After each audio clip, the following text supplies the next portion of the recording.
welcome our guest of honor, the National President FLO, Janvi Fukan. Janvi is the 37th National President of FLO, the women wing of FICCI, with over 8,000 members. As President of FLO, Janvi's focus is on sustainable livelihood for women economic empowerment. Janvi is an entrepreneur, a co-founder of two national tourism award-winning companies, Jungle Travels India and Assam Bengal Navigation Company under the JTI Group. Her companies are encompassed in travel and hospitality, and they empower young people's livelihoods, especially women and their communities. Janvi ji, would request you to give us your opening remarks. Thank you. Namaste. Lovely to be here. I'm just trying to clear the screen of, yes. So good evening. Waiflo Kolkata. Shubho Shondhya, Kamon Achen Shabai. Kolkata, the city of joy and of eternal hope. You are the epicenter of education, commerce, and culture in the east of India. And indeed, Kolkata is also the pioneer in the field of drama, art, theatre, and literature, with several Nobel laureates to your name. On behalf of the 17 chapters of FLO, the women's wing of FICCI that I represent as the national president, I'm delighted to welcome leading international cardiologist, Dr. Samin Sharma. Dr. Sharma, FLO is the women's wing of FICCI, and it's the oldest business chamber for women in East Asia. You, Dr. Sharma, are the renowned interventional cardiology expert and director of Mount Sinai Heart Hospital, New York. You are known for performing the maximum number of complex coronary interventions in the US with the highest success rate, while achieving an extremely low complication rate. You also have a passion for teaching and training fellows who enjoy learning from your expertise, and you were awarded the Simon Dack Best Teacher in the Division of Cardiology in 2000 and Cardiology Fellows Appreciation Award in 2009. Dr. Sharma, for us here, in parallel to the exponential increase in COVID-19 cases, there's also a pandemic of information, data, opinion, and editorials in both medical journals and social media. And we have the new menace of the WhatsApp University as well. So Dr. Sharma, today we look forward to hearing from you straight from the horse's mouth about the truth about what is going on in the COVID-19 pandemic we are in. I must congratulate Shefali Rawat Agarwal, Waiflo Kolkata chairperson, and her team for initiating this very pertinent discussion in the heart of Corona with none other than Dr. Sharma himself. Thank you. Thank you, Janvi ji. And Shefali, should we start off with the first question, or what is the? Yes, we can. Just a little introduction to Dr. Talk. Okay. So, Dr. Sharma, to start, yes, would you like to give your introduction first? Yes, Shefali, I think we should do that. Okay. Yeah, just a little. We've already, as Janvi's already told us about Dr. Sharma, just a little more to add on to that. So we have amongst us the world's leading interventional cardiologist, Dr. Samin Sharma. He is the Director of Interventional Cardiology, Director of Clinical Cardiology, Dean of International Clinical Affiliation, President of Mount Sinai Heart Network, Zena and Michael A. Weiner Professor of Medicine Cardiology, Chairman and Director of EHCC Hospital, Jaipur, India, Master of Rotablator, and the inventor of famous kissing stunt. As Janvi rightly said, he is extremely well known for performing the high-risk complex coronary interventions with extremely high success rate of nearly 99%. Under his leadership, Mount Sinai Hospital Cardiac Catheterization Laboratory has become one of the safest, busiest, and state-of-the-art center in America. And his dream project of a 250-bed hospital and research center in Jaipur called the EHCC, which is the Eternal Heart Care Center. Dr. Sharma broadcasts his live procedures to 142 countries around the world to teach the latest techniques and technologies in cardiology. He has been on numerous advisory panels of eminent doctors for various prime ministers and leaders, including that of our past Prime Minister, Dr. Manmohan Singh. Dr. Sharma, it's an honor to have you with us today. I would now request our National President, Janvi Fukan, to initiate the talk, please. Okay. Thank you for that introduction. There's so much we are learning from you every day. And we thank Shefali for getting you here with us. So tell us, Doctor, it's been a long journey for you from the dusty bylanes of Jaipur to the Big Apple. Tell us about your journey. How did it start to get to where you are today? Okay. Well, let me just first thank both of you as well as the FICCI organization, with Shefali and Ms. Jahanvi, that giving this opportunity and having this discussion. And now know that the webinars have really come to the pandemic, which is easy to really transmit the information rather than what used to be in the past, going to the meetings and the conferences and so. So really, thank you for this opportunity, and hopefully we'll share this next 55 minutes with a very positive outcome and knowledge and discussion. But just to start the journey point of view, that being a topper from Jaipur, SS Medical College and hospital, I did my MD in 1982 and then came here. We basically always wanted to come to America. Just like when I was a small child at the age of 4, I knew that I will become a doctor. There was no doctors in the family, but I knew that I'll become a doctor. Then I came here with a clear-cut goal to become cardiologist, and then I got into the technique which just was starting actually in 1982, was to open the blockage of the arteries of the heart with a balloon. All the time before that, it was always the bypass surgery. But that really interested me, and that once I landed in America after my initial training, I did special training in this intervention and angioplasty that basically we call stent procedure or PCI nowadays. And the purpose there is that you do it, and more importantly, do it safely so that you can avoid open heart surgery and help the patients. And that actually is the long journey, and started with Mount Sinai. I stayed in Mount Sinai since 1988 after my training. And after making Mount Sinai on the top in this field of interventional cardiology, which we call cardiac cath lab, and so I became the director in 1996 1996 end. And by 2004, Mount Sinai became the #1 center in United States for not only volume, but also lowest complication. I mean, again, complication will occur, but key is that you keep it to the lowest, and became 2004, 2005. And since then, we have kept that #1 spot, both for success as well as volume in entire America. So during this time, so now you have come to America, you had done kind of paid your dues to, America gave you a chance, you became what you are. I became the director, kept on going up both financially as well as various titles in the Mount Sinai network. But then everything always was missing something. And miss was that you need to do something to our country people, our land, Jaipur, Rajasthan, India. And so, although I just want to give a little backdrop of it, when I became director in 1996, I always brought one person from India for training in this interventional cardiology. That was in 97, used to be 1. Now there are 3, because that time we had 3 fellows and now we are 12. So every year I bring 3 or more fellows who have done their DM. They come for advanced training for 1 year, train, and then go back. Of course, some people, come to America, they stay here.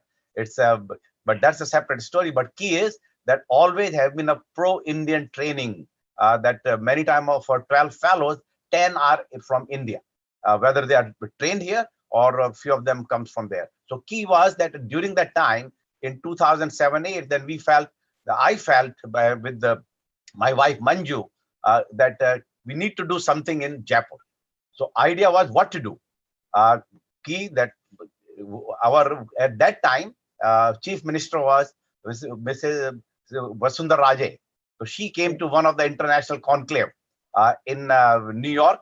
I took her around in Mount Sinai, and she actually is the one kind of put a thought into. He said, Sharma, you're doing so good here. Why don't you develop a hospital in Jaipur? I said, yeah, but how? You need a land. Land is so expensive. It's very tough. He said, don't worry. I'll make it happen. And this is where was the foundation of Eternal Hospital or Eternal Heart Care Center, which later became Eternal Hospital because multi-specialty started with cardiology. And my wife Manju is the one for 4 years, from 2009 to 2014, built it right from the scratch and took the whole goal while building.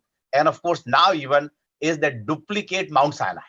So many of our patients, cross country, they are from Jaipur, Bombay, they have been to New York, they go to Mount Sinai, they come to EHCC, and they clearly say that it's clearly the replica. We call it a mini Mount Sinai.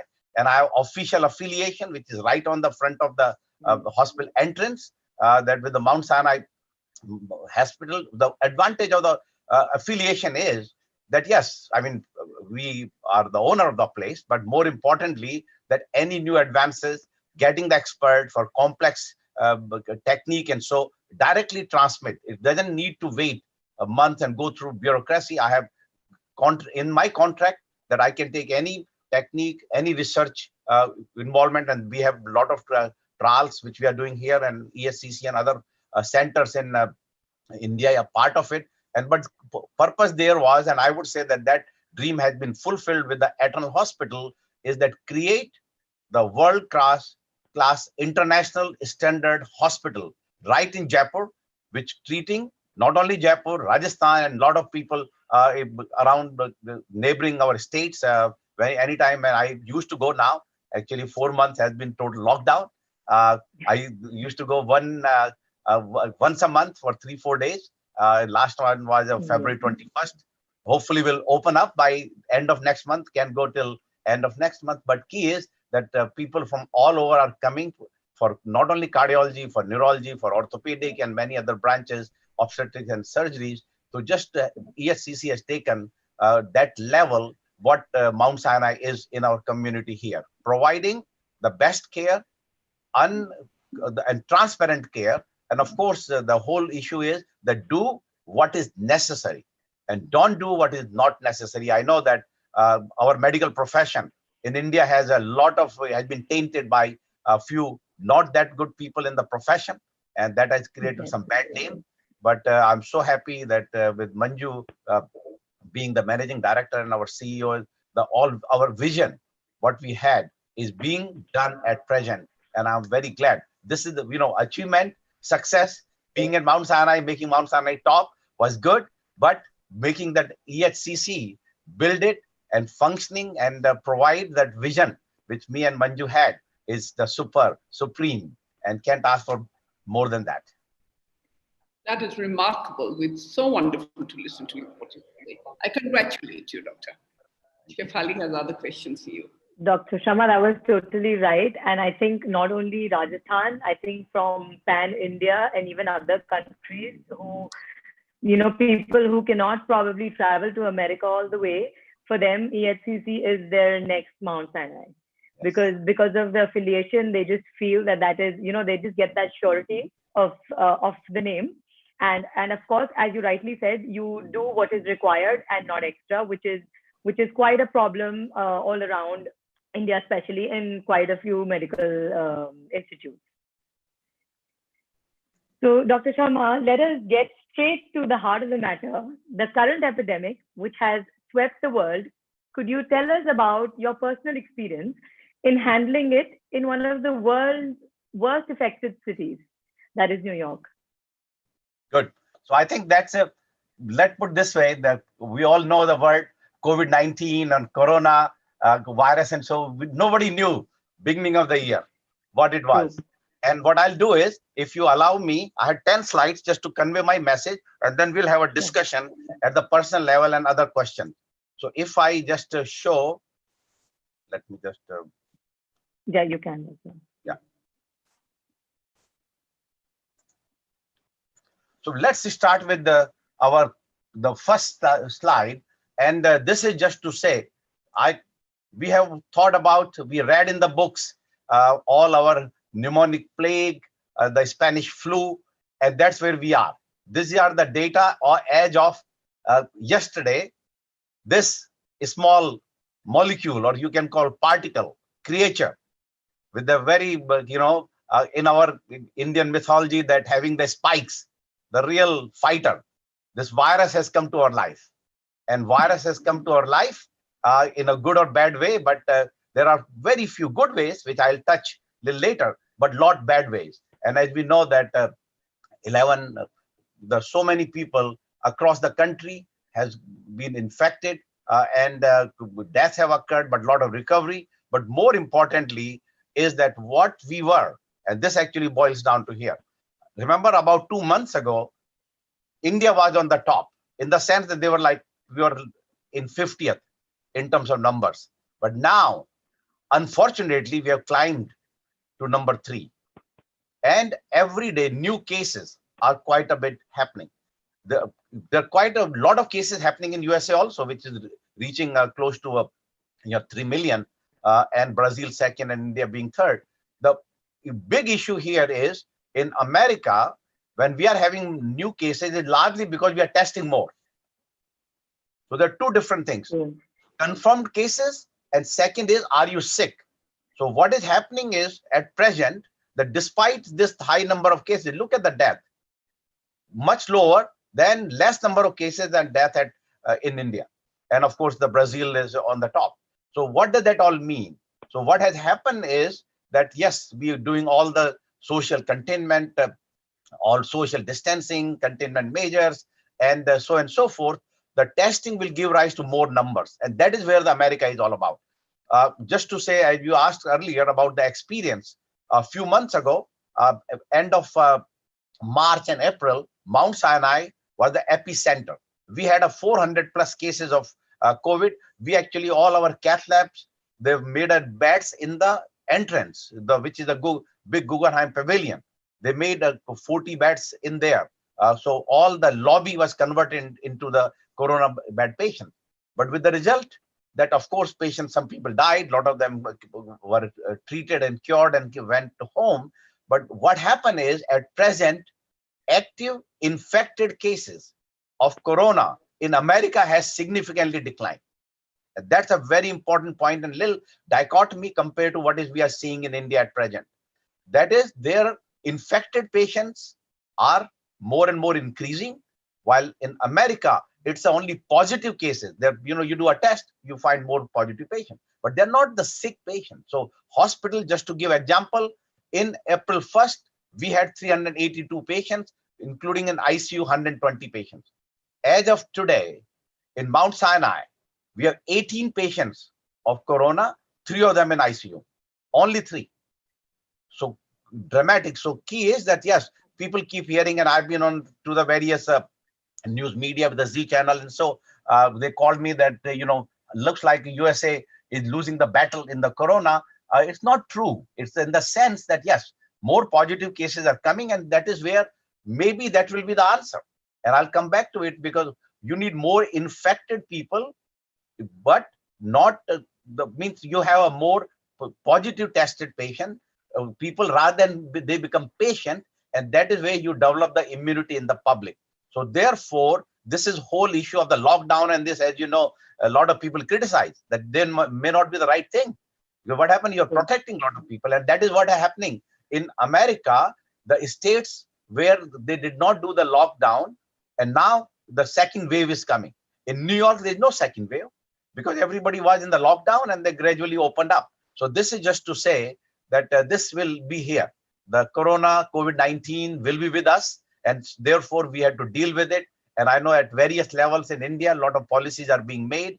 But one of the things which we really learned is the social distancing, few words which we never knew beginning of the year. Now we all learned about it, using the face mask, personal protective equipment, gears, whatever you need, name it. All They've these things. become the jargon, doctor.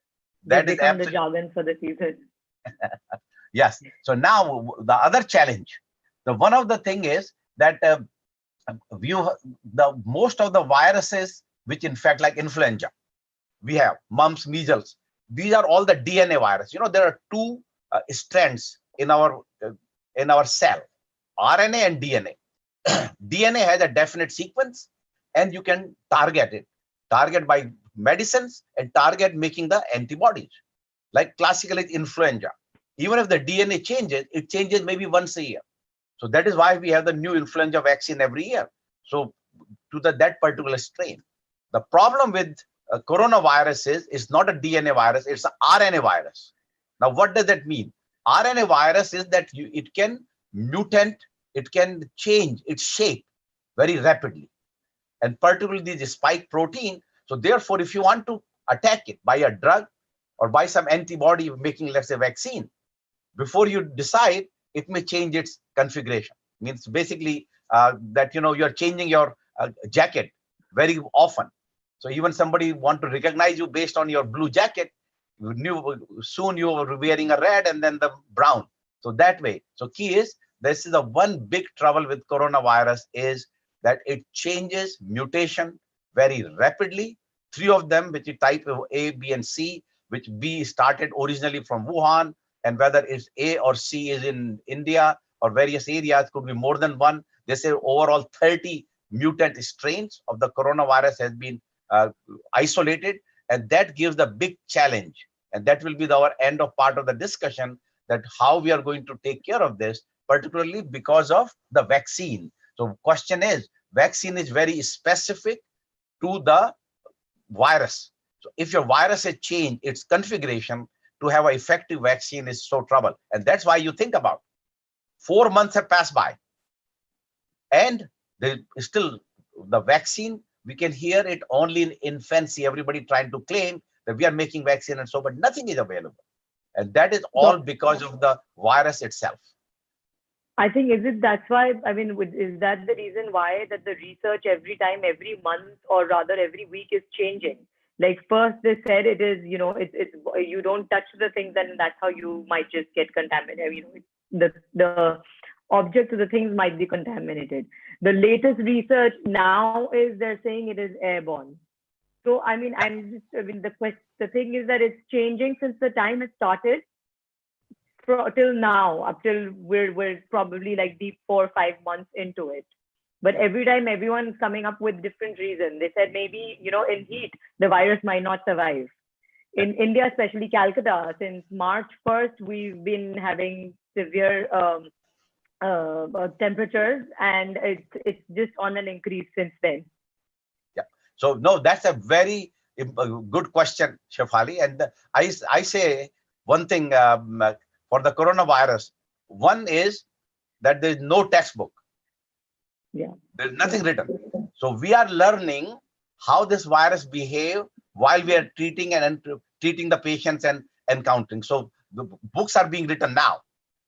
5-10 years, when our other new students will go to the college, and so they will learn about that, we will, based on what we find now. So therefore, the question comes is very, very important, that what we say and then what actually happens is lot of projection and scientific speculation. And this is all will boil down to that what the subject will be. So I say the one thing is predictable of the coronavirus is that it is unpredictable. It is totally unpredictable. Anything what we said is all changes because this is not written. Nobody thought about it. This is a new thing which even scientists, the best researchers, are having a tough time to cope up, that what are the manifestations. And so one time it's airborne, and so this is actually goes back to the environmental sensitivity of the virus, whether it's a copper, cardboard, stainless steel. But turns out to be that wherever it is, even if you put a virus somewhere, in 2 to 4 hours it can disappear. And of course that it's very temperature sensitive. We thought that India being a hot climate and now reaching 70 degrees centigrade, virus will disappear. But turns out to be the Indian virus is immune to temperature. Our temperature is 80, 90, and still the virus numbers are going up. So again, so this is some different mutation what we have in India. One thing for sure, which overall seems to be that virulence of the virus in India is less, means people dying at peak time. In America, when the virus was infected, death rate, I'll show you with the very subsequent paper, about 10 to 12%. The death rate in India is about 2 to 3%. So infection is there, but key is that we felt that the hot temperature will kill this virus. Is not true. So again, Shefali goes back to your point. So every other day, if we making a different statement, and even Dr. Fauci from CDC keep changing the statements, including our Trump president. He has every time this drug, that drug, or even Clorox bleach. He said, maybe that is a good will kill the virus. But joking aside, that lot of speculations and what we call medical guesses and the projections are being made, which may not be true in coming time. But yes, this one thing we learned, that it is both airborne, and if somebody touches, the virus is there. So therefore, what we learned, that anytime, particularly now, when you start opening the hospital, patient starts coming, not only that you have a hand hygiene, we have a person who is cleaning the room constantly, all touch surfaces, whether it's a table, computer, doorknobs, and of course the patient's bed and stretcher and their recliner chairs, and so all are being cleaned every time, and then you have to wait about 5 minutes. So that is the key, that the proper disinfection of the touch surfaces are very important to prevent the transmission of the virus. But yes, the virus goes to the major mode of transmission is still through the lungs. Now, initially it was not the air droplet, but then they did all the experiments, and it turns out to be that in some concentrated area, if you're close, it is the air droplet transmission. And that is where the 6 feet distance has started, that if you're just breathing and not really sneezing can take the virus far away. But if you're just breathing a little regular cough and so talking, the spit, or everybody spits a little bit. And if you very close, you're not wearing a mask, that you can transmit. So therefore, the initial assumption that it's not an airborne has been eliminated, because it has been documented now. There is an airborne transmission, there is a touch transmission, and which has led to at least understanding that what we can do to tackle with this. This is actually the study from New York City, that patients who came and what is the prognosis of the patients who are admitted with the COVID-19. This is the symptoms I wanted to say: cough, fever, shortness of breath, muscle pain, and diarrhea, vomiting. Because there are some cases now that have only diarrhea, vomiting, no cough and fever. And then lastly, the loss of smell and taste also occurs. So these are the symptoms. Again, we just learned in recent time, we did not know before. And overall, as you can see, that overall death rate is about 10%. If you are that infected, that you need to put a tube in, and that is we call mechanical ventilation, its mortality is almost 82%. So therefore, it shows that initially the patient's symptoms may be milder, and this is what we call, it was written actually in the New York Times, we call happy hypoxia. You might have heard the term. Now, what is the term? Hypoxia means that there is a low oxygen in the blood. So any patient, for whatever reason, they have lung infection, pneumonia, their oxygen goes down, and they're very short of breath, and they feel it very uncomfortable.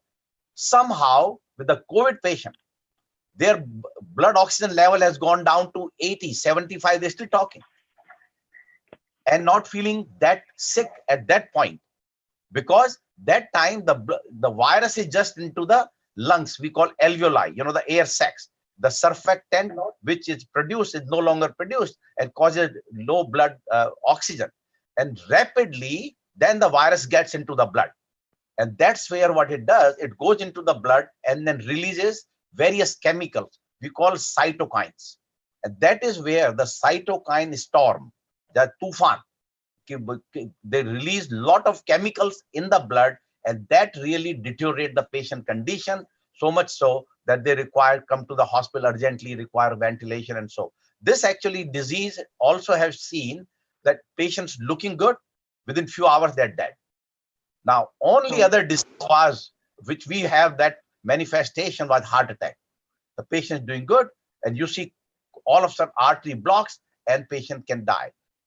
Second, no other disease which has manifested this kind of hypoxia significant drop in your oxygen, and clearly that rapidly goes into cytokine storm, and that's where the deterioration occurs, and people can die from this in hours. And that never happened in any pneumonia, any influenza, or any time rhinovirus, nothing. So this is again very learning that early stage, everybody cannot be complacent, had to be careful. And this is actually, I have put it a little busy, but I'll take you this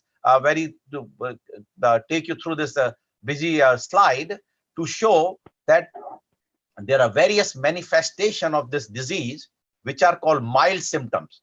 And these are in the bottom, we have wrote down the risk factors.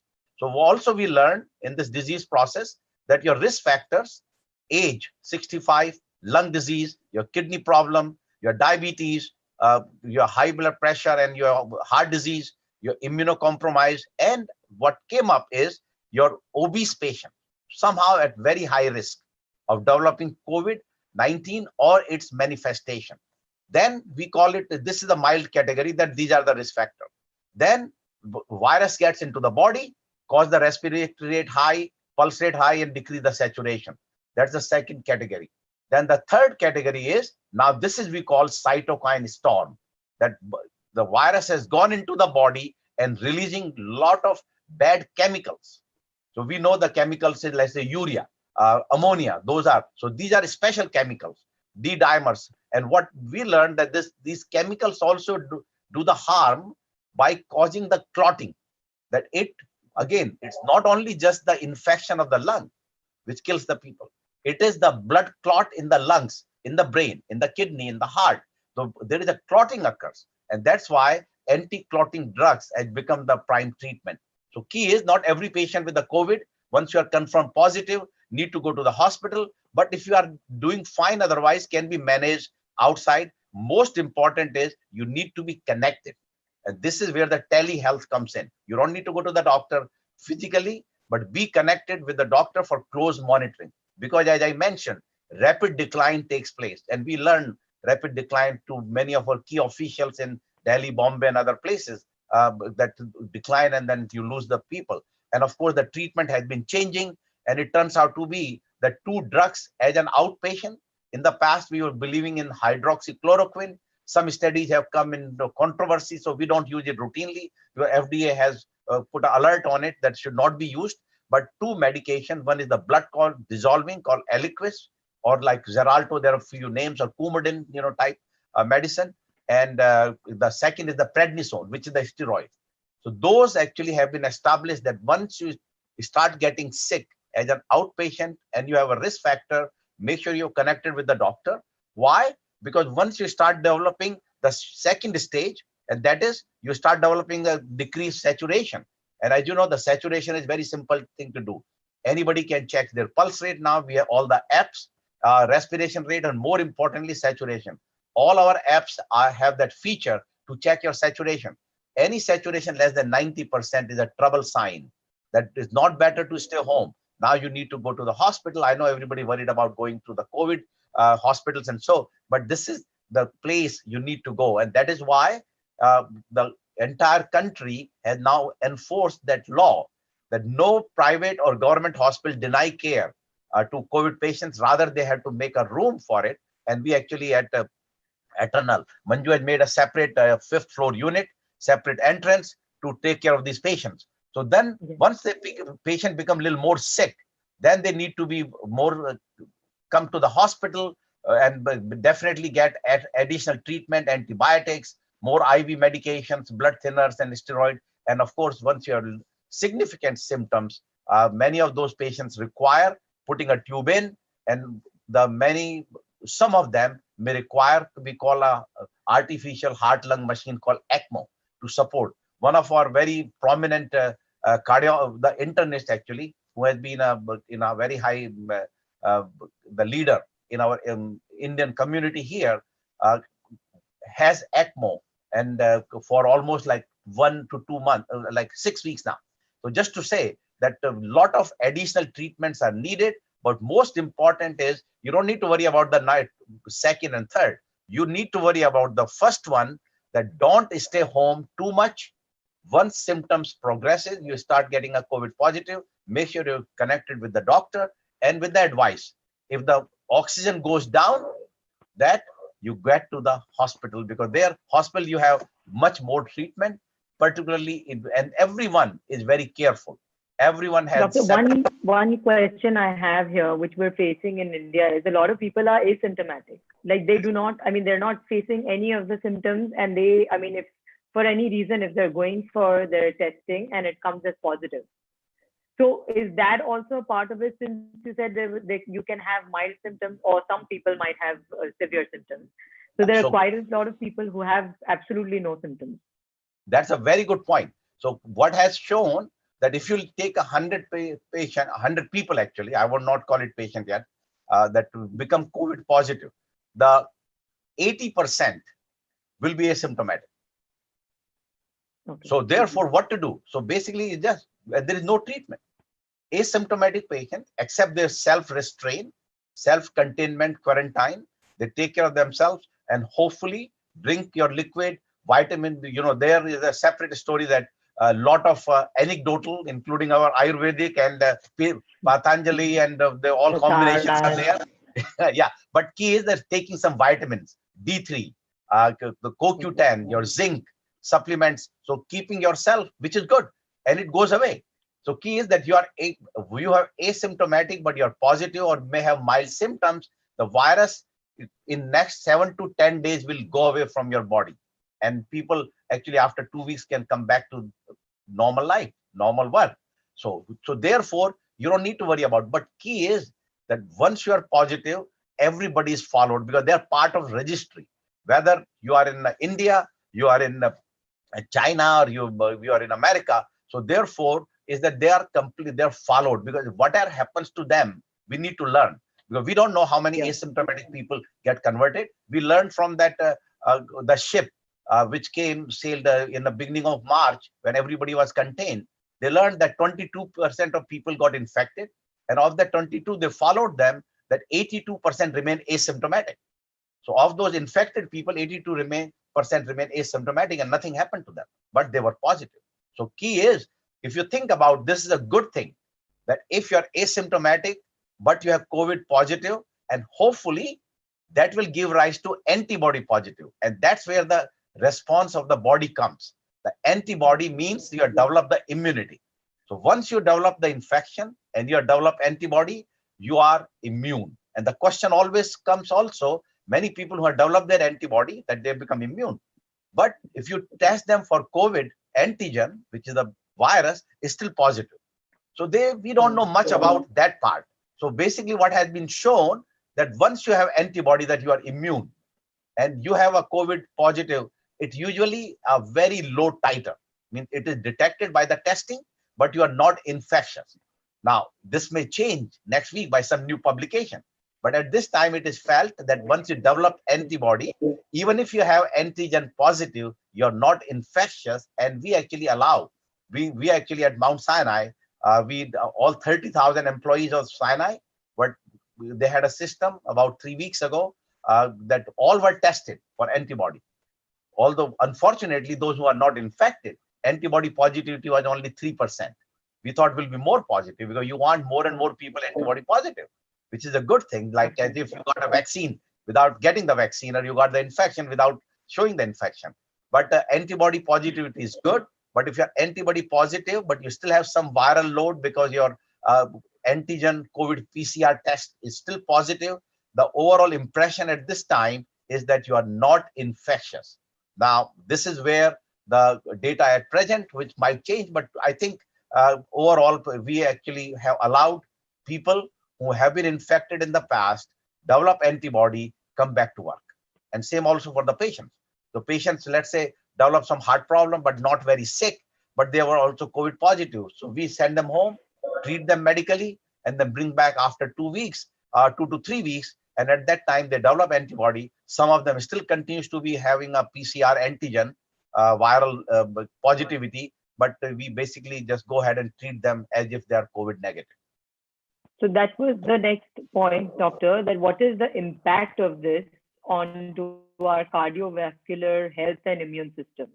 So I'll just come back to this before I go to the next important one, This is just a little busy. It's a very technical slide, but just to say that how the scientists are working to on this virus, target this virus and various molecules and the parts of this virus by various medications, whether it's in the blood, which we call IL-6 receptor blocker, and then hydroxychloroquine, it goes inside, it replicate the many of these medical remdesivir and all, ribavirin, many of these medicines which have been shown being manufactured in India because need a large scale production. And then lastly is the convalescent plasma, which is having a very positive impact, but real data still need to come. Mount Sinai with Mayo Clinic were the first one to start this program, and we have treated about 500 patients with the convalescent plasma. Need to be done very early. I know there's some reports have come from India that it works quite well. So this is one thing that we working on various drugs, and some with a good success, some with not good success, and more time will take. So with that note, what is good about COVID-19? You say, well, how can be anything good about COVID-19? It's a bad bug. It should be killed. Yes, it should be killed. But you have a collateral benefit. I would say not a direct benefit, and collateral benefit. Now, what is a collateral benefit? We learned in March, hospital emergency room started bombarded with the COVID patient. True. While we are managing them, we realized there's no patient with heart attack. Weeks pass by, no patient with a heart attack. We get 2, 3 per day, per week. Now became like 1 in a month or 2 in a month. So what happened? So what has happened is whatever we did during this COVID, our policy change, our behavior change, and the environment change, I would say, that has resulted in decrease in heart attack. And this is another global phenomena. Just like global, that COVID is globally there. So global reports from various countries, 7 of them have been published. Many of them are coming, including India, and of course, New York, Spain, Italy, and so that heart attack incidence has decreased from 30 to 70%. Now, it is a little paradox because anytime when you are influenza season, in October, November time, heart attack peaks, and that has been shown by many epidemiological studies. Now you have the COVID, and COVID is the flu. It's the respiratory illness. Your heart attack should go up, but on the contrary, heart attacks we call it almost disappearing heart attacks and heart problem during this time. You say, well, I did the work. I learned this very early, back in first, second week of April, that our heart attack disappeared. So we have written quite a bit in the New York Times and part of various TV channels here, and came up with some hypothesis. Again, all these things are evolution. There is no hard data, but just to answer some of the questions, one of the important question is that maybe people are not coming to the hospital. They're worried about COVID and they're dying at home. And that, yes, that is true. Some patient, we hear anecdotal report that the sudden cardiac death happening more now, 3 or 4 times more compared to pre-COVID era. We have the clear-cut data from the medical examiner in the New York, New Jersey area. But whether they are from COVID or they are from heart attack, we don't know. So we'll never know it because these patients don't get autopsy. Nobody even touched them. As you know that how brutally they are, inhumanly they are buried. And so we have seen all those on the media and so, but that's the right thing in the sense that everybody is concerned that even if you touch or come in a distance, what is going to happen to you? Of course, this patient has already lost his life, but there's no reason that somebody else to lose the life.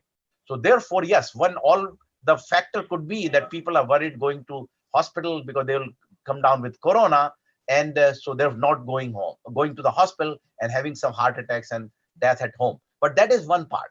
But what I felt that whatever we have done with the containment measures, the social distancing and the lockdown measures, staying at home, no restaurant, no smoking, no large drinks. Of course, people are drinking, but the party drinks, the binge drinking, going to the pubs, smoking, heavy fat meal, no fast food. You're having a good food at home. So that is the balanced diet and home cooked meal. And then overall improve mental, physical health. I would say why. I can tell you my own example. I always did 10 to 12 minutes of exercise every day. Weekend, of course, 1 hour. But now you have free time. Morning, I still came same time, but evening went home many times, 5, 6 p.m. So you have extra time. What do you do? Of course, you relax, watching movies and so, but more important, did some more exercise. So many people have become fit. At the same time, some people have become couch potatoes and gain weight. So this is contradictory also, but many of us took it in a positive way. And what is the impact of that? Is your heart healthy, you're eating good, you're exercising, your weight is going down. And other important issue, and to me, these are 10 to 20, 10%, 10%, and 10%. The biggest is the reduction in pollution and nitrogen oxide. Now, what is that means? Traditionally, we have shown that air pollution, we call particulate matter 2.5, which are the small particulate which comes from your the car, airline, with the factory exhaust, and of course, particulate matter can go up to 10 micron. So 2.5 is the culprit. So anytime you have an increased concentration of that particulate matter, along with nitrogen oxide, as well as the ozone, all these comes out from the exhaust and our daily living and traveling and so on and so forth, that has disappeared. Many pictures I have shown here, but this is a classical or India Gate. Look at the last year and now, clear. So there's a global phenomena that air quality has improved. Now, air quality has improved, and we know that air pollution causes heart attack. So air quality improved and improved so quickly. So to say that your better exercise and diet and food will take months to show. But decrease in air pollution is very quick. And within few weeks, we started seeing decrease in heart attacks. So I actually have published now that 50 to 60% of the region that we are having a lower heart attack is because of the lower air pollution. And other three factors of not going to the hospital, better food, relaxation, exercise, probably 10-15% each. But major part is because of low air pollution. Now you say, well, that's a good thing we learned. But what we are going to do after post-COVID, everybody will be safe. Well, maybe this will force some governmental changes. And governmental changes could be that come up with a more efficient fuel, which has a decreased particulate matter, more electric cars, that you have more people traveling within one car and so on and so forth. So many other things will change. The various air purifiers, which decrease the pollution at home, indoor and outdoor. So many things will come because of this, what we learned, that rapid effect of decreased air pollution in the heart attack. And just to sum it up, that while we are thinking that corona is killing, but more people still dying from the heart disease. And very important point.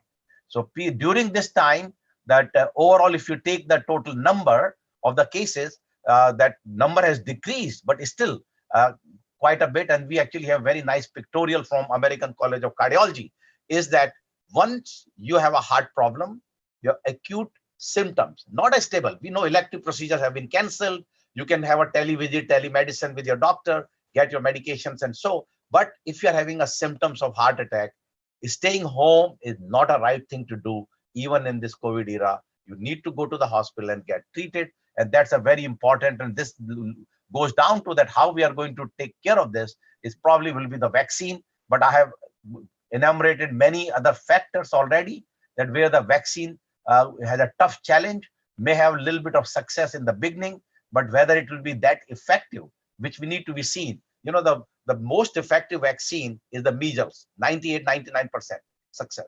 Then comes your other mumps and rubella, and then influenza around 90-92% success. So even if we get 80-90% success of the vaccine, that I would say really will contain this virus. And most important, and this is my last slide to just add to it, that what has brought corona is also the digital revolution. And the digital revolution basically means that a lot of medical care can be done digitally. You don't need to go to the doctor. We can do by telephone, by video visits, and so on and so forth. And of course, blood test and all. People can come and take the blood test at home. If need to do electrocardiogram and so on, of course, other advanced tests cannot be done. But digital revolution is here, and that has really this is going to change the way we practice. I think the overcrowding in the clinic, the offices, and this will disappear. So because lot will be done by digitally, you do a pre-screening, and then those who need to come to the hospital, then only you come to the hospital. So all these things will change in coming time, and the lot bad about Corona, but I would say that this COVID-19 has also taught us a lot of good things. And I hope that we'll continue many of these good habits, both personally, socially, environmentally, to remain healthy on a long, long term. Yes, surely, doctor. I think we're getting used to the fact of the social distancing and the masks, the sanitizers. So having been under the lockdown for so long and with no end in sight, we now will have to learn to move on with our lives while taking adequate precautions, of course. So what practical precautions would you recommend on a daily basis, apart from masks, social distancing, again, sanitizing, things which are practical, which we have to start moving on with our lives now? So I think a very good point. So just to say also another important point. So while we were learning, and I would say from healthcare point of view, the beginning of March, our fellows, our nurses, our attendings, few of them got infected because people didn't know. We didn't have appropriate precaution. So then, but this was early stage. Now we got the peak for in the end of March and the April and so on. Then by proper precaution, PPEs, nobody got infected. So just to say that whatever has been told about this virus is true, that you take adequate precaution, and these are simple. I mean, the question is how long you are going to continue this is a different story. But having the simple precautions of distancing, hand sanitization, and mask, I would say 98% will take care of the problem. Now, of course, then you do a little gargles, and means clearly, just to give example for a doctor, or so you're coming from outside, make sure you're not bringing your clothes and shoes inside the room, inside your house. You keep them just outside, and so on and so forth. So simple precaution, but I think what has been come into our life at present with the distancing, hand sanitization, and the mask will be good enough to prevent the lockdown, that now we are coming out of the lockdown, and yet don't continue to have higher rate of infections. So you would suggest that this will sort of become a part of our lives even for later when it until we develop that herd immunity by either getting more 70-80% of people silently infected or by vaccine.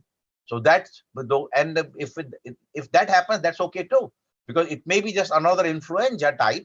So every year, new COVID-19 or COVID-20 will come, and new strain, and we'll get new antibodies, and you get a vaccine just like we get influenza. Will be starting in next 2 months, and so key is that first is you need to contain it. As you saw the graph, keep going up and up. There is no end yet.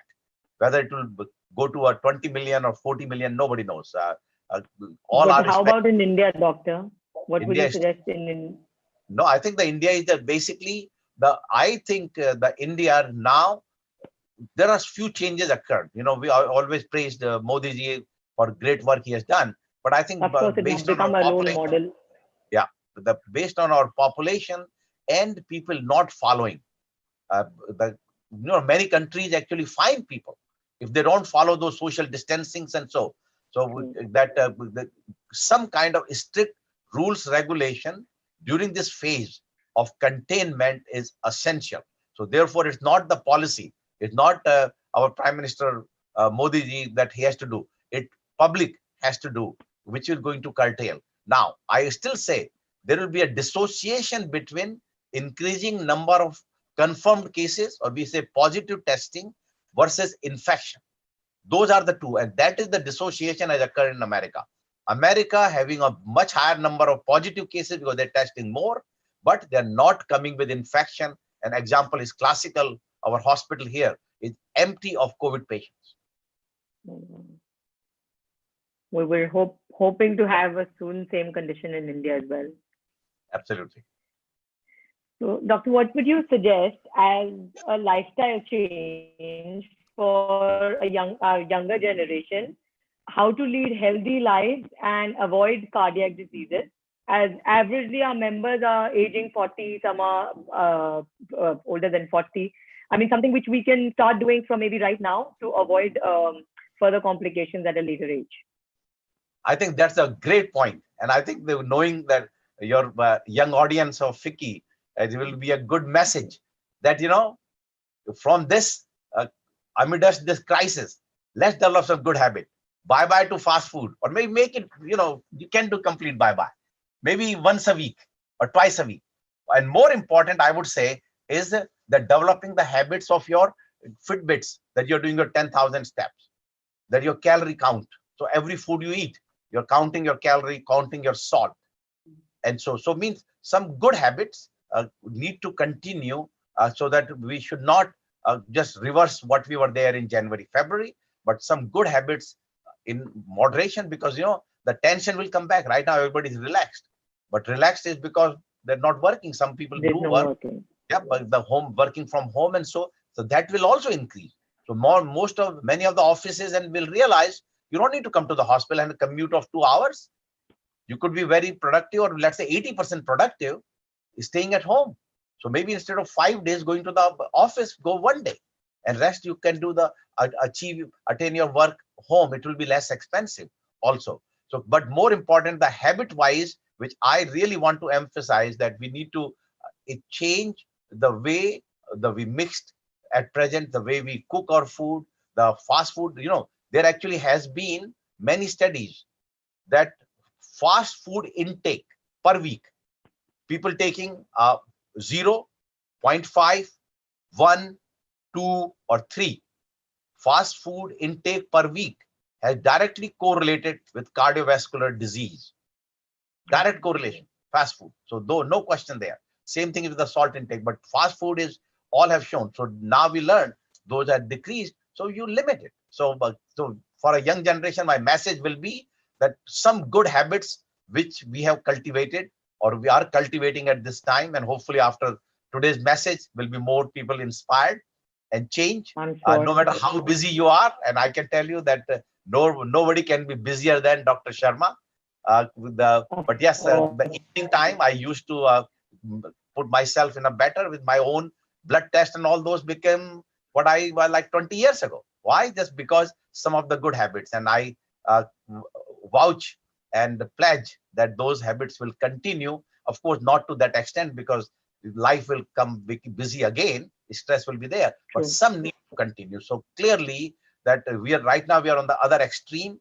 In January, February, we are other extreme. We come in middle and learn some good habits through this. A lot of people doing yoga. I know there's so much about the yoga on our internet. So maybe that's some good things. So some good habits continue. Be health conscious from the cardiovascular point of view. And the data have shown that if you take alcohol intake, your BMI, which is the body weight and height combination, the time you spend, we call leisure time activity, about half hour, 5 days a week. So all those things have correlated people at age of 40 that who will develop a disease-free life years. And it turns out to be that you maintain all those factors, the chances you develop the additional life by, if you maintain the factors of various gradation, can add 7 to 10 years of your life disease-free. So there are epidemiological studies which have shown they're tough to do, but not impossible. So I'm not saying that you become sadhu or so, but in between, they had to develop some good habits from this, learn from this lockdown. Great. So you would suggest a balance, or at least try to get it as a balance. Yes, exactly. Okay, Dr. Sharma, I'm now going to open it for the questions of our members and guests. There's a question from our member Vinita Moore. She's saying that what about people people who have diabetes, or people again who have underlying ailments, if their sugar is in control, or if their parameters of other problems are in control, is that person still at risk? Yeah, so question comes is that you have diabetes, controlled versus non-controlled, uncontrolled diabetes, clearly we know that uncontrolled diabetic person is at much risk and compared to controlled person. So, I have few bad outcomes of few of our patients who were uncontrolled diabetes and heart problem, and within few hours or 1 or 2 days of developing COVID, they had a bad outcome and had that sad demise. But yes, the controlled diabetic. So key is that you have all control factors. You have a heart problem, but you're controlled with your heart, your blood pressure is controlled, your diabetes is controlled. So that person, in my opinion, is at a much lower risk. May not be completely zero, like somebody who does not have the disease, but risk will be very low. So this becomes even more important that those who are uncontrolled, that they really have practice all these social distancing measures and don't come into exposure.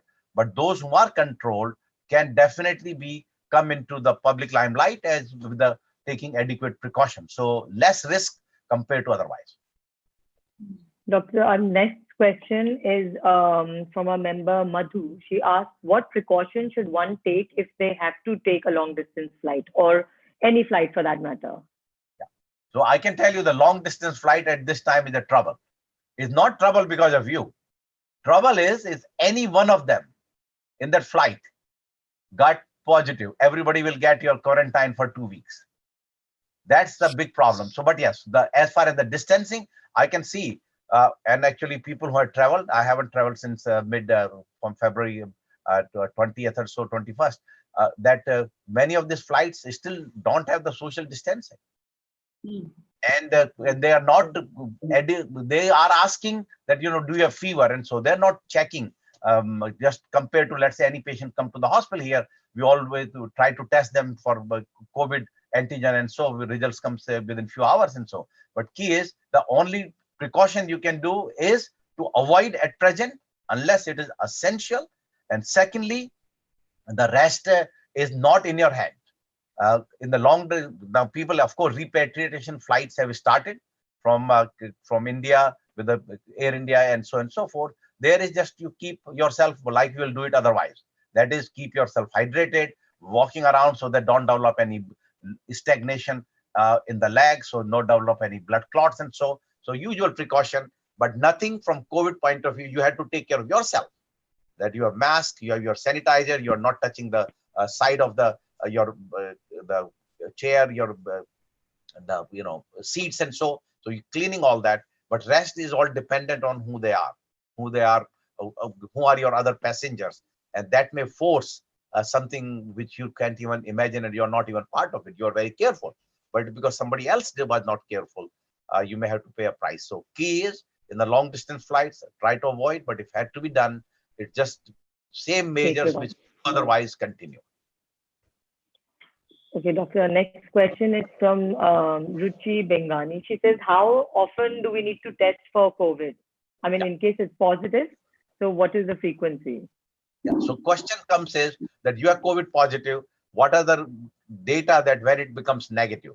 I would say once you become positive, after 2 weeks, you test for 2. In India soon will be available. That is the antibody. So even if you test for antigen, but more important, have to test for antibody. If you develop antibody, it's the great thing.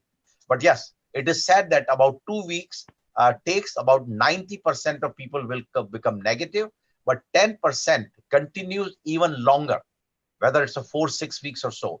And many of them have also even developed antibody. So no longer you will develop infection yourself, but you may still infect somebody if you're not developed antibody. So 2 weeks is the time. So I would say that probably, excuse me, that once you have one time positive, don't do it every week. Wait at least 2 weeks to repeat it. And soon antibody will be available. Testings are, I think, available some centers now. That time when you do a repeat testing, always ask for antibody testing also. Because if you develop antibody, there are a few cases where it delays antibody. You ultimately, the person who develop COVID will develop antibody, but in some people it delayed 6-8 weeks and so. But in some people can develop within 2 to 3 weeks too. So when you do a repeat testing, do both antigen and antibody, because if you got antibody positive, it's a very good thing for you. Okay. Doctor, the other question is by Ranjana Agarwal. She wants to know, in case you have a pacemaker and a low injection fraction, does it make the patient more risky in this virus? So very good point. Pacemaker alone is no risk. That actually has been shown. But low ejection fraction, yes. So you actually, the low ejection fraction in the heart point of view, when we are saying that those who have heart condition, blood pressure, diabetes, and overweight, the low ejection fraction has come out also very important because virus, surprisingly, by various mechanisms, decrease the ejection fraction. So low ejection fraction patients are more vulnerable for this disease. So idea should be continued lockdown at home. Okay, doctor. Our next question is from Rachna Nahata. Is molecular medicine, which could be an answer, cellular medicine maybe can treat antibodies, but there is no guarantee for relapse? Yeah. So, well, I mean, one is that what will be the relapse will occur. One, so far, again, we may change our statement. So far, you develop antibody, you are immune, and you are not going to develop it again. That's what we learned. Hopefully, by when vaccine, you'll do it. Now, we had tried the stem cells therapy during COVID with some results, plus minus. It really didn't take off. But yes, changing the molecule, using the stem cell therapy for treatment of COVID on the sick patients who are intubated. They are really sick, have been given. We actually have mesenchymal stem cells, are the cells which come from the gut, abdomen. So mesenchymal stem cells therapy has been tried for this disease with not convincing results. So therefore, stem cell therapy is not there. Your own antibody response is the best defense till you get the vaccine. And how effective vaccine will be is all up in the air. Doctor, there's another question by Preeti Sabu. She wants to know how do we check our blood levels and lipid levels, etc. at this time, because they're in a fear of going to the hospital, and whether it's safe enough to call a person home to get the testing done or not. Very good point. So therefore, when people clearly that just for blood test, you don't need to go to the hospital. If you're feeling fine otherwise, you don't need to. Question is, can somebody come at home and draw the blood? So clearly this goes down to, at present in our hospital here, those who are healthcare worker directly dealing with the patient, we encourage them to get tested for antigen every week unless they have antibody. So what does that mean? So therefore means they are constantly being tested.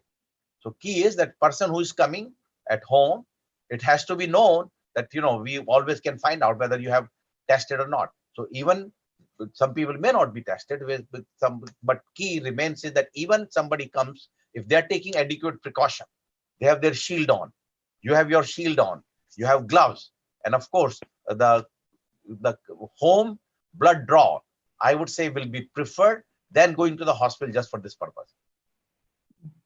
Okay, sure, doctor. And we have one last question here, which is, can a person who has recovered from COVID contract it again or spread it to other people?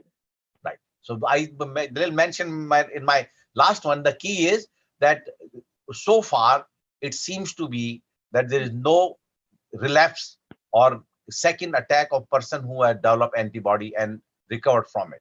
Now, will it change with the change in the viral the mutation? I don't know. But so far it seems to be, and my personal experience, I know at least 50 people whom I'm working day and night, those who got the COVID in March and April, nobody has developed relapse.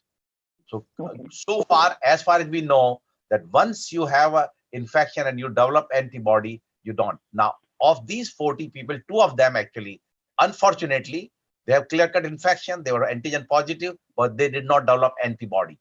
Now, why they did not develop antibody is still matter of speculation, that maybe they had a lighter load or it will become positive later on because there are different types of antibodies, IgG, IgM, there's a lot of going on. But by and large, 95+% people who develop COVID will develop antibody. And once you develop it, for practical purposes, you are immune and you are not going to give infection to anybody else. So that actually has been a few reports that even if you are antigen positive, means you're virus positive and your PCR testing, but you have antibody, you are not going to infect people, because that means your titers are very low.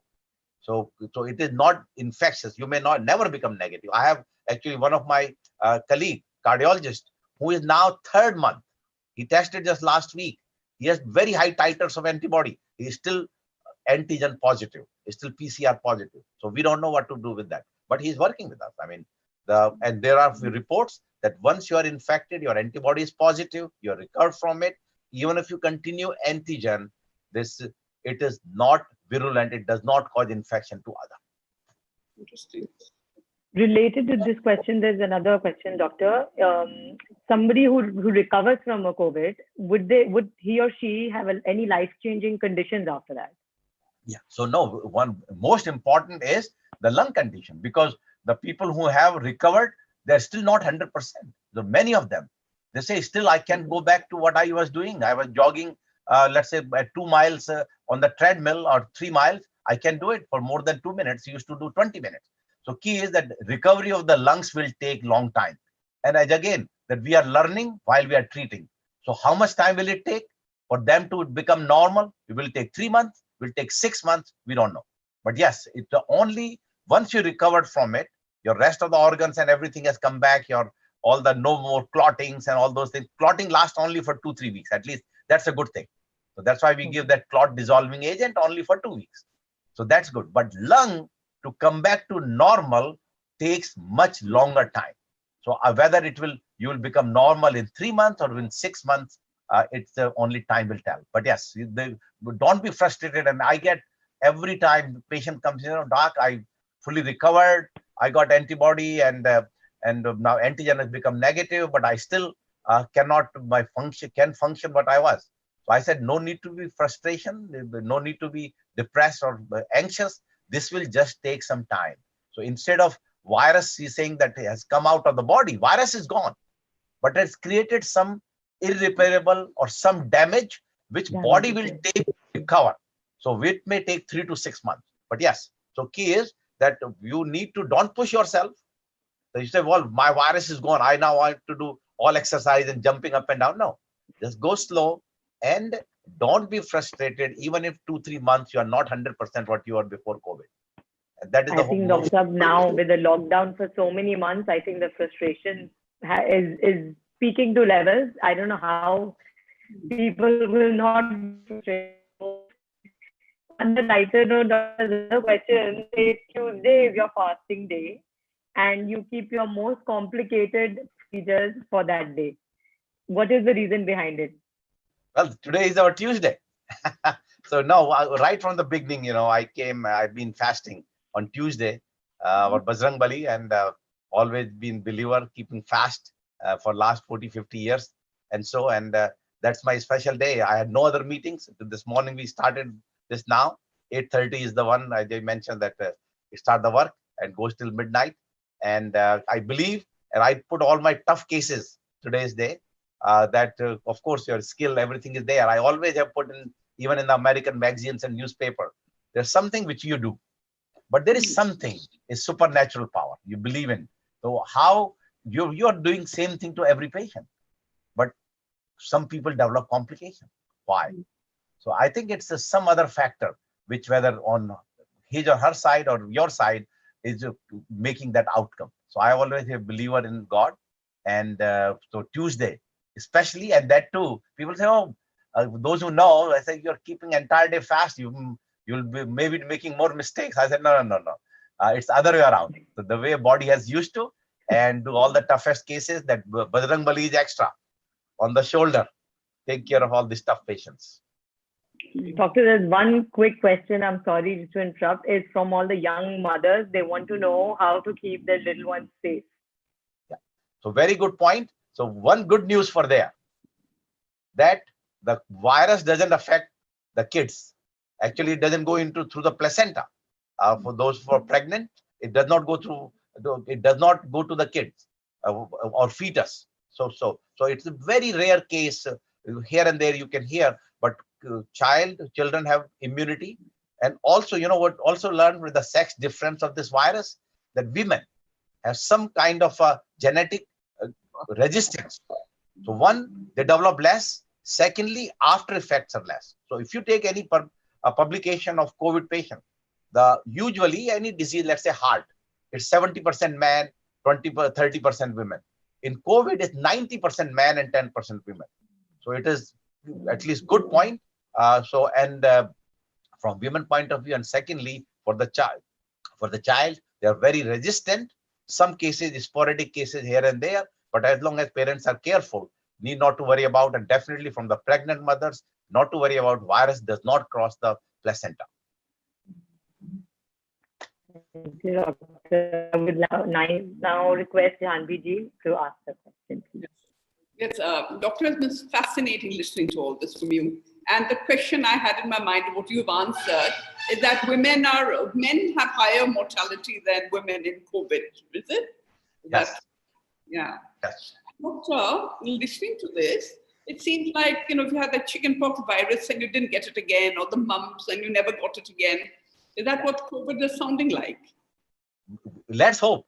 Let's hope this virus, once the ABC, whatever comes in that country, and we make the vaccine for it, the next year it does not become B1 or B2.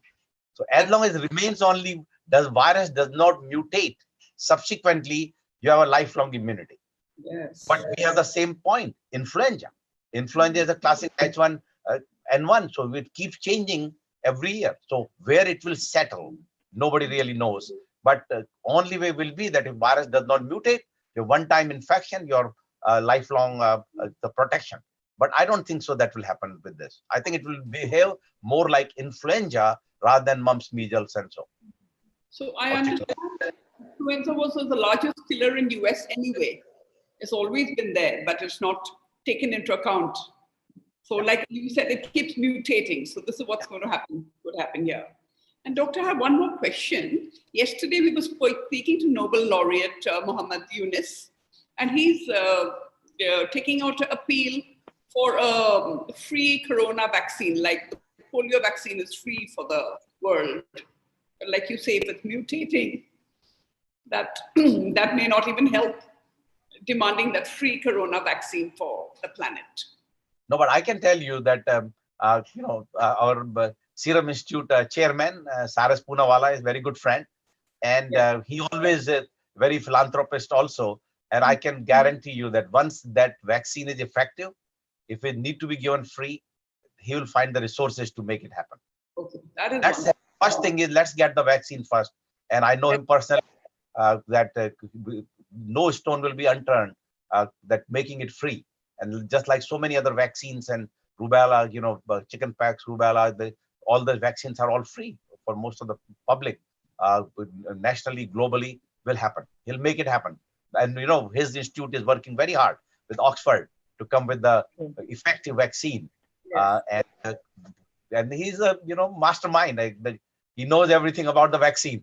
So because they supply 79% of the global vaccine. So if anybody can come with a good vaccine, it will be him. Yes, we hope it comes from India first. Yep, absolutely. And with you there, making the country so proud. And I think you will have a lot of advice to give to our Indian government, which I'm sure they are taking. And we learn from your experience. And thank you so much for this time that you've given us, Doctor. It's been a lot of learning for us. Thank you. Okay.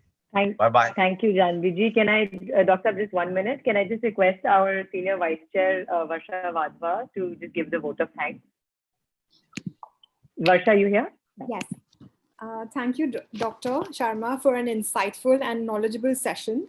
In these uncertain times, I'm sure we all have benefited from your expertise for ourselves and for our families. And thank you so much for your precious time. A very big thank you to National President Janvi Phukan for gracing us with her inspiring presence. And thank you to our guests and to our members and past chairpersons. We thank our sponsors, gift partner Tribe by Amrapali and Studio 13, design partner Design Pinata, and media partner Sanmark. Thank you so much for joining in today. Thank you. Thank you, Doctor. Thank you, Dr. Sharma. Thank you, John. Bye-bye.